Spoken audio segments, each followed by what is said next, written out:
You're aiming to do 1 million rides in a year is your goal, right? Yeah, no, exactly. So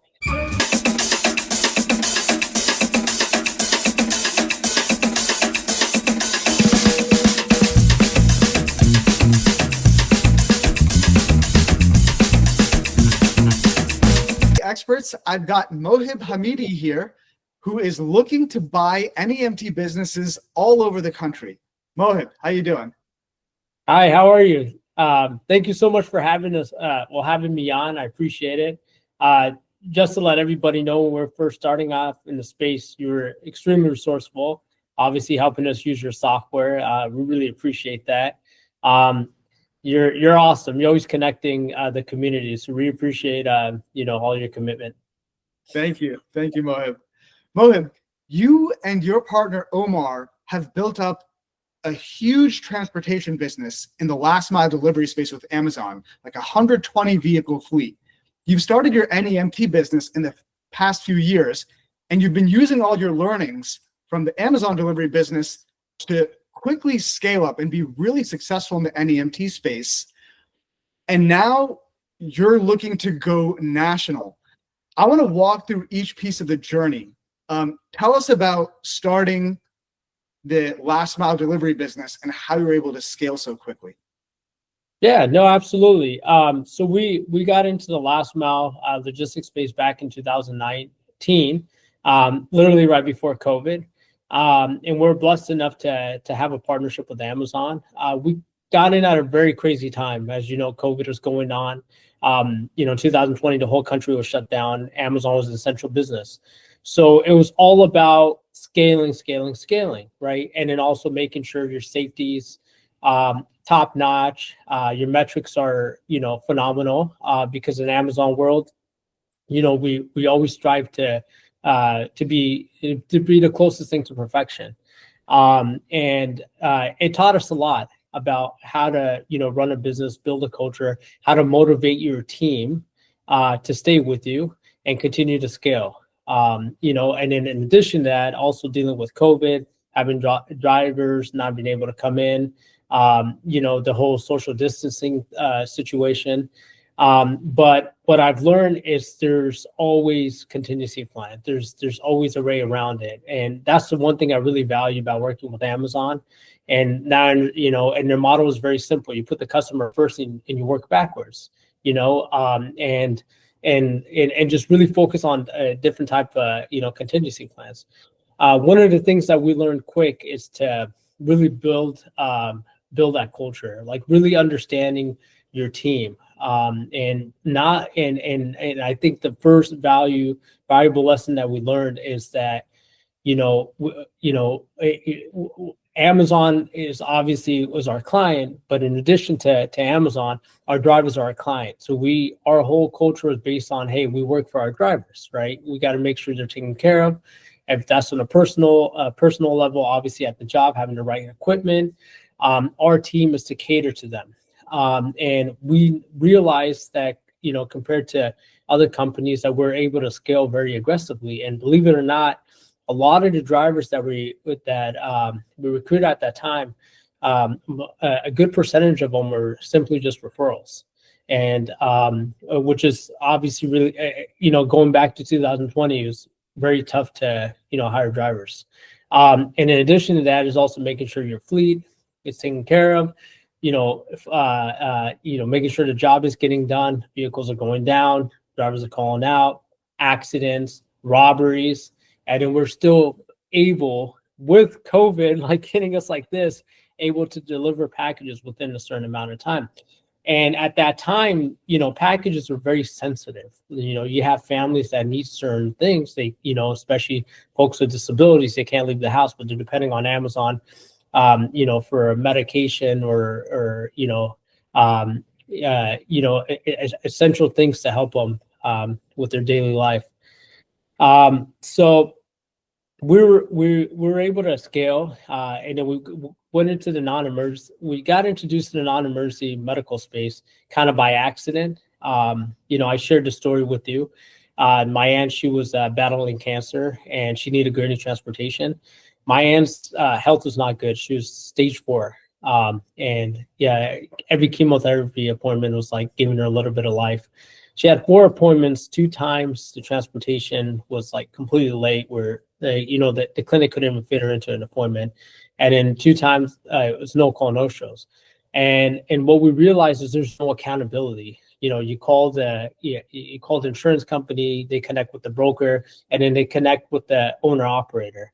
And like that takes a very long time. And then they're like, oh, sorry, we just X, Y, and Z happened. There's no accountability, but her lifeline's on the line. And coming from the Amazon world, where again, we're dealing with COVID and all this stuff going on, we're able to get a package within a certain amount of time.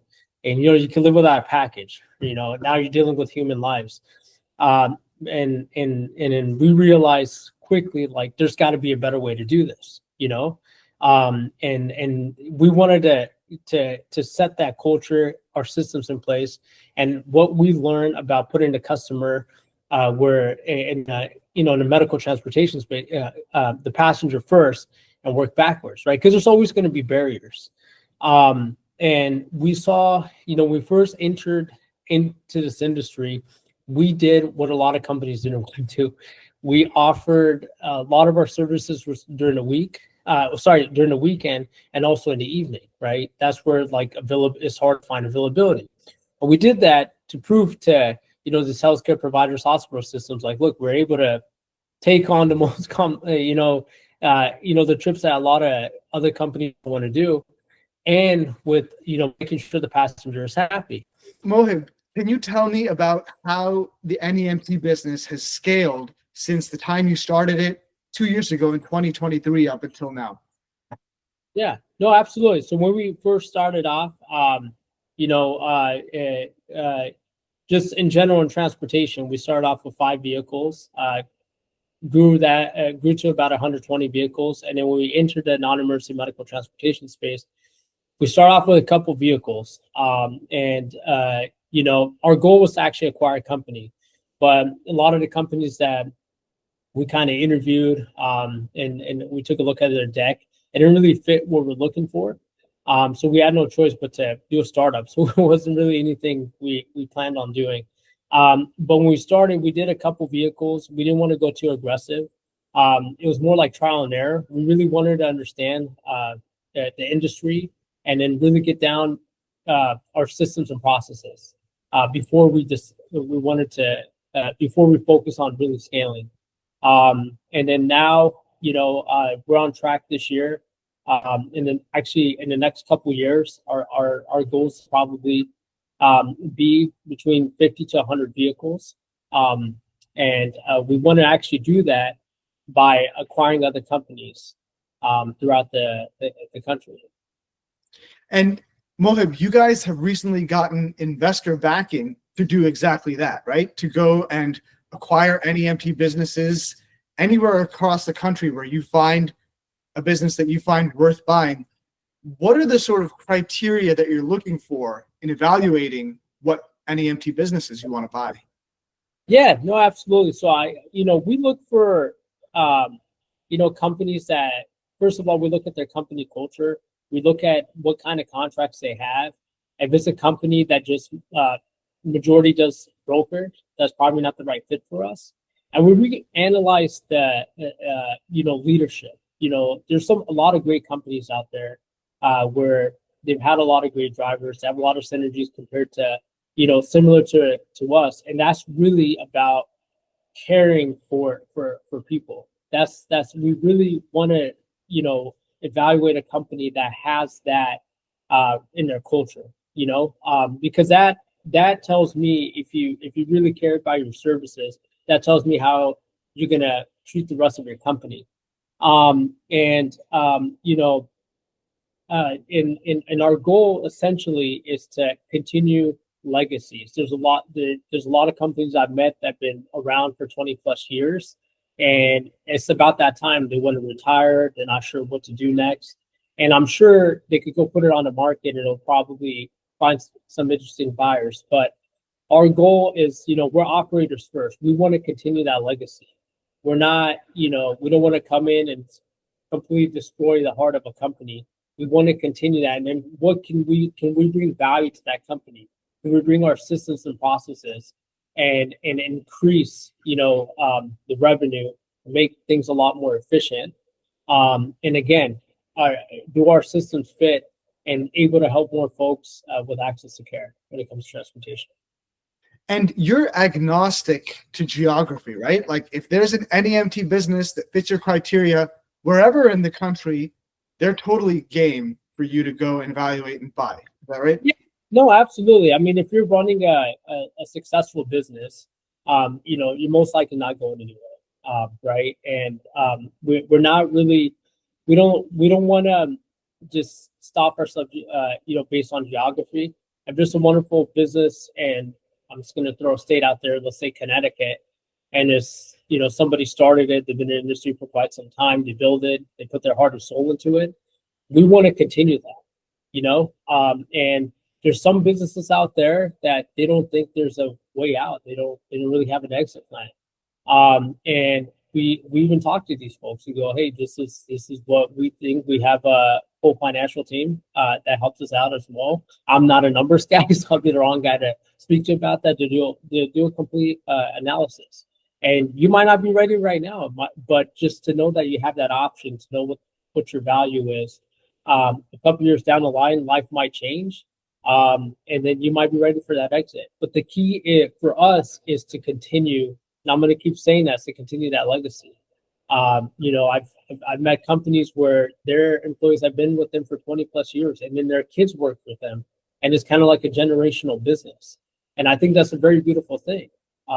And we want to bring in, again, more systems and processes. How can we make it more efficient? How can we help grow the business?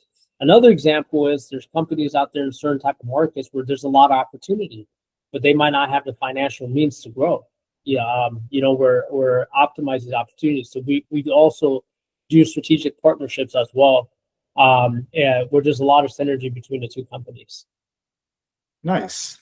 And Mohib, you and Omar, you've grown your transportation business in California, particularly in Southern California, where you're based. But like you mentioned, whether it's Connecticut or wherever in the country, you're looking to buy business anywhere. And I know you had mentioned to me recently that you're aiming to do 1 million rides in a year is your goal, right? Yeah, no, exactly. So we have and look, at the end of the day, I have to stick to my values. We went into this industry because we want to help people with access to care, and as you know, the aging population is getting older, cancer's on the rise. Any disease, if you look up statistics, it's always like this, right? And again, we don't want transportation to be a barrier for folks that need it. In addition to that, we don't want to come in as just, a company that gets these contracts and just brokers out to everybody. We want one system. We want to be responsible from everything from A to Z. People think I'm crazy about this because now you're taking on all the liability and all the headaches, but we want that. We want to be that one-stop shop. If something happens, you blame me. You blame my team. You blame our company. From A to Z, there's one command center, there's one system in place, right? Traditionally, right now, with some health plans, and there's nothing wrong with the broker model, so I don't want people to get the wrong idea. But the thing about a broker model, they have great systems in place, and then you hire a bunch of owner operators, and then if things go, things could change for whatever reason. The owner operator's vehicle goes down, weather, whatever it is, but end of the day, the passenger is left stranded. We want to be that company to figure out, have all those contingency plans and take on that full responsibility to say, hey, let us figure out if there's any issues. There should never be a reason why someone should not get picked up. If it's on the passenger's issue, if they cancel or they don't show up, we obviously can't control that. But if it's on us, it's our full responsibility. And we just think that the demand is going to continue to grow. The industry is very fragmented. And there's a lot of companies, like I mentioned, that have very similar synergies as us. And if we can, set up that system and eventually one day you see Medicare from coast to coast, it would be amazing. Amazing. And Mohib, you guys are not only looking to just acquire NEMT businesses, you're also out there to do strategic partnerships as well, right? Yeah, no, absolutely. So there's a company, I spoke to the Midwest. They're great at what they do. They know how to get contracts. So we set up a strategic partnership with them. They're like, hey, we actually have opportunities to come out to the West Coast. By the way, nobody wants to come to the West Coast, especially California. When they hear we're from California, when I go to NEMT, they run away from me because California is a beast within itself with all the labor laws and all this extra stuff. So, so anyways, we set up a strategic partnership with them. We have some opportunities coming up, and it helps both of us. It helps their company out because now they're able to expand. Helps us out because now we're able to take on big contracts. And then how do these partnerships actually work? Like when the rubber hits the road. It depends. It depends on the situation. So there's one company that we're in talks to, and it was in NorCal. They had a lot of opportunities, for contracts, but they need an investor to come in. So basically we come in, we invest into it, we keep we keep leadership where it's at. Obviously, it will be a completely different partnership in terms of equity and all that. And then the other way is like, you have opportunities out. Let's say you're a company in middle of America, and because of your reputation and in your partnerships, you have the opportunity to come out to the West Coast, but you can't take that on, or it might not be your interest. So then they partner up with us, and we do a strategic partnerships where it's beneficial for them, beneficial for us, and our synergies have to be aligned. Okay. And what's your sort of timeline, Mohib, on like looking to acquire businesses, partner, expand? You want to build basically a national footprint in this. You just recently got this investor backing, right? Yeah, we're backed up by an investor. They kind of they saw the opportunity as much as we did, but again, they looked at us because we're the operators, right? We're operators at heart. We're not like we know transportation. Our hearts in this industry as well. But then the investors are like, okay, you guys go look for the opportunities, and we'll back you up. Yeah. So basically, what you're looking to do is, hey, you want to make sure that a great level of care is provided everywhere possible, right? You acquire NEMT businesses that have a good culture, they treat their drivers well, they have a good reputation in their area, and you basically carry on their legacies. And these are ideally businesses that have contracts with facilities directly. Yeah, just direct contracts. Obviously, if they have a little broker work, that's fine. We all work with brokers to any level, but I think it's just having those contracts in place is key for us as well. Right. And then you basically go and provide that holistic level of service to a healthcare facility and say, hey, we will take care of your transportation from A to Z. Don't even think about it. We got you covered, right? Any level of service, any aspect of making sure that patients get safely and comfortably to and from. I think that based on the way you guys scaled up your last mile delivery business, I have no doubt that you're gonna grow faster as you plan in the NEMT industry. So basically, you want to make sure that as many people in the NEMT industry know, like, if they've got a solid NEMT business and they maybe either would be looking to sell their own business in some time or know someone else who may be interested in selling, talk to you. You're really looking to buy good businesses wherever they are, right? Yeah, no, exactly. So, because look, there's, I'll give you an example. My uncle has he has a great business. It's outside of this industry, but like it's a plumbing business, right? And he's been doing it for a very long time. His sons are like computer engineers. They don't want nothing to do with it. So his whole fear is like, okay, like what do I do? I have this beautiful business. What do I do next? Eventually, he's not close to retiring yet, but probably like in the next 10 years. So he has beautiful book of clientele, people that trust him, because trust goes a very long way. And I feel like there's some folks out there that build a business from the ground up and they're not sure what their next step is. Or they don't even know that they can retire. Like, hey, no, your company is very valuable, and they have no idea how much value they have. And we kind of go in there and do that assessment for them. Or it could just be like, hey, let me know maybe in the future, let's start up a conversation.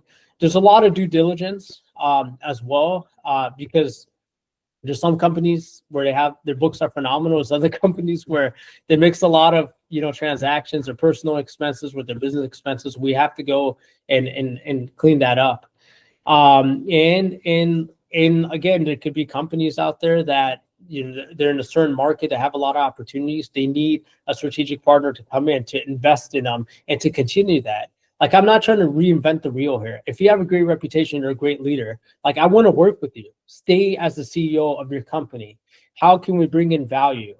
How can we streamline things, right? Like we're looking at it on the top level, and see how we could provide value. So end of the day, there's not, we don't look at a situation where there has to be a winner and a loser. I think there's both parties can be winners as well. And sometimes life happens, right? There's a company I was speaking to, it just wasn't the right fit for us. Unfortunately, this owner started having health issues. And look, end of the day, when you're running a business, especially transportation, it's as much as you love it, it still causes stress. He wanted a way out, and we spoke to him, and we connected him with other people, but again, like he had no idea that his business even had value. He thought he would just have to, shut down and basically sell his vehicles. But there's always, everyone that's in this industry, it's very good. It's a great industry to be in right now. It's going to continue to grow. The aging population is getting older. Unfortunately, cancer and a lot of health issues are continue to increase. And again, there's the community needs us, and we're the face of that community to help people to get to their appointments. And speaking of community, I mean, you're getting pretty active in the NEMT community. You've been going to the NEMT conferences the past couple of years, which is where we initially met a few years ago. And you've been connecting just with a lot of folks throughout the industry. So I'm looking forward to seeing you, Mohib, in Dallas in a few months at the next NEMT conference. And I'm just so excited to see you guys really partner and acquire businesses and just bring your level of service all over the country. Any parting words that you want to share with our audience of NEMT businesses? Yeah, I mean, I appreciate everyone that's in this industry. I mean, it's not an easy business to be in. You deal with a lot, but the community needs us. We owe it to the community. The key takeaway is always think about how could you make your service better. I had firsthand experience with this with my family, so it goes very deep with me. So I have to make that promise to not be that company where we're just focusing again just like on the money and taking away from the passenger experience. But if you're somebody out there, lastly, if you're somebody out there that has a business you've considered selling, or you're not sure, or you don't know what your next move is, feel free to contact us. There's no strings attached. I'll be more than happy to have a conversation with you. And again, Nirav, you do a great job connecting me with a lot of folks out there, so I appreciate it. And I hope to see everyone at NEMT. I encourage everyone to go to NEMT. When I first went, I was a little skeptical. I was like, what is this? This is another conference. It's great. It's a great way to connect with, it's not just about just going in there and learning, just learning about something or how to run your operation better. You gain a lot of value talking to, other owners as well. And you'd be surprised how much you can connect. And some of these folks end up becoming lifelong friends. So like you. Yeah, I can attest to that. Mohib, thank you so much. Run, Bambi, run. Awesome. Thanks, Mohib.